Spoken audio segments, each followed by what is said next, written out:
sakaraya lé sakaraya orí kẹta ẹsẹ̀ kìíní dé ẹsẹ̀ kẹta. Joshua olórí ogun ó dúró níwájú Ọlọ́run, níwájú áńgẹ́lì Ọlọ́run. Nǹkan fẹ́ ṣẹlẹ̀, wọn ayẹyẹ náà nídìí àṣẹlẹ̀.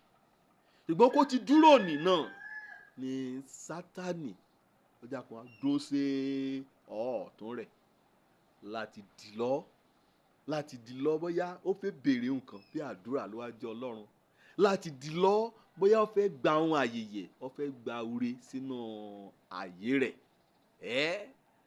Ni Ọlọ́run Olódùmarè arínúròde kò mèrò ọkàn, ó ti mọ èrò ọkàn Sátánì wí ìṣẹ̀lẹ̀ fẹ́ dí ìránṣẹ́ òun lọ. Lórí náà bá kò í ṣe tẹ̀rẹ̀ jẹ́jẹ́ ni o, ẹ sọ ní jílọ̀ ọ̀rọ̀ kó ro burúkú síra rẹ̀, òun àyẹ̀ lọ́mọkàn rẹ̀ rò. Ṣùgbọ́n wà mọ̀wé Sátánì lúgọ ọ̀sàbò ọmọra rẹ̀ pamọ́ síbì kan. Ẹ wá kọ́ tí a rí ọbọ̀, ẹ wá kọ́ tá a ṣe ọ́ lé jàǹbá. Èrí lè yin ìwọ gẹ́gẹ́ bí ọ̀nìkan, torí pé wẹ́ẹ̀ mọ̀ bí kì í wúyà. Wọ́n gbọ́dọ̀ dúró dán kó so mọ́ olùgbàlà rẹ nínú ìwà mímọ́, nínú ìjólótọ́, nínú àdúrà gbígbà, nínú gbígbọ́ràn sí àṣẹ ọ̀rọ̀ Ọlọ́run lójoojúmọ́. Kó ọ̀rọ̀ mọ́ Jésù Olúwa rẹ ni, kó ọ̀rọ̀ mọ́ tìkẹ̀tìkẹ̀. Ìgbà kan bá ṣèyí ni kò di ọ̀pọ̀ pẹ̀lú rẹ̀, kò sọ ọ̀pọ̀ pẹ̀lú rẹ̀, kò gbọ́ràn sí lójoojúmọ́.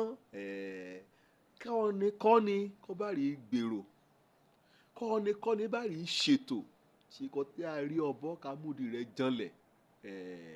Kọ́ Ọlọ́run ti rí inú ọkàn Sátánì lẹ́jọ́ ni, kò fẹ́ ṣe òdíọ́, kò fẹ́ ṣe adínàgbòkú nínú ayé Joshua ìránṣẹ́ Ọlọ́run. Ọlọ́run ru ọkàn rẹ̀ nínú ẹsẹ̀ kejì Sakaraya orí kẹta. Bíbélì wí Olúwa bá ọ wí, ìwọ Sátánì. Kí nǹkan Ọlọ́run á bá wí, ẹ ṣìyà láàmú jorí rẹ̀, ẹ ṣègùn látòbọ̀ dàlé lórí, ẹ ṣòyà ká túbọ̀ mú jẹ́ ni. Olúwa bá Sátánì wí lórí ayé ọ̀nà tẹ̀rẹ̀. Kó ti wù kẹ́ lọ́gbọ́n àrékè dà tó, Ọlọ́run mọ kó ti ṣe ọmọ ọ̀nà kó mí mu. Wí Olúwa bá ọ wí kọ gbọ́ ní ṣá. Apá rẹ̀ ó ti jábọ̀, ààbò rẹ̀ ó ti sáko. Ọlọ́run wí, Ọlọ́run ti bá ọ wí, torí pé Ọlọ́run ni ó ti yan Jerúsálẹ́mù. Ọlọ́run kò yan sí Jerúsálẹ́mù, Ọlọ́run kò yàn ọ́ kọ́ ọmọ orúkọ rẹ̀ kó mú dípò Jerúsálẹ́mù ni. Ọlọ́run kò yàn ọ́ ni, ọba Sátánì ọba wí lórí ayé rẹ̀. Ọlọ́run kò yàn mí, kò pè mí, kò gbà mí là, ọba Sátánì wí ní orí ayé mi. Sátánì gbèrò bí, gbèrò ọ̀tẹ̀, gbèrò jàǹbá, gbèrò kọ́ tí a wó ọ palẹ̀. Bíbélì wí olè o bí kò ṣe láti jí, láti pa àti láti parun.